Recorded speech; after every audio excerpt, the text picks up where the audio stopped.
Hi friends, welcome to Nandini cooking. ಇವತ್ತಿಗೆ ಏನು ತೋರಿಸ್ತಾ ಇದ್ದೀನಿ ಅಂದರೆ, ನಾನು ಮಿನಿ ಬ್ಲಾಗ್ ಮಾಡಿ ತೋರಿಸ್ತಾ ಇರೋದು. ಇದು ನಾನು ಚಾಮುಂಡೇಶ್ವರಿ ಬೆಟ್ಟಕ್ಕೆ ಹೋಗಿದ್ವಿ. ಇದು ಆಷಾಢ 2ನೇ ವಾರದ್ದು ಶುಕ್ರವಾರದ್ದು ತೋರಿಸ್ತಾ ಇರೋದು.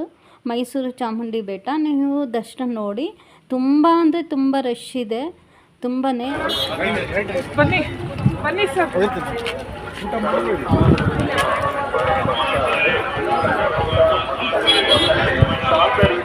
ಸಾಧನೆ ಕೊಡಿ.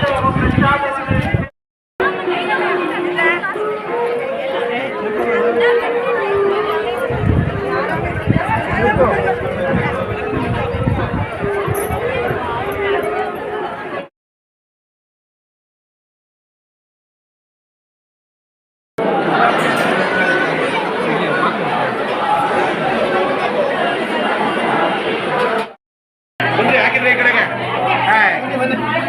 ನಿಮ್ಗೆ ಬರ್ಬೇಕು ನೋಡ್ಬಿಟ್ಟು ಬಂದಾದ್ಮೇಲೆ ಬರ್ಬೇಕು. ನಿಂತ್ಕೊಂಡ್ರೆ ಕರ್ಕೊ ಹೋಯ್ತೀರಾ ಜೊತೆಗೆ. ಬೆಳಗ್ಗೆಯಿಂದ ಬಂದವ್ರು ಏನ್ಬಿಟ್ಟು ಬಿಟ್ಬಿಟ್ಟು ಹೊಟ್ಟೋಗ್ಬಿಡ್ಬೇಕು. ದೇವಸ್ಥಾನ ಇವರೇ ಪೂಜೆ ಮಾಡ್ಕೊತಾರೆ. ಏನ್ರಿ ಇದು?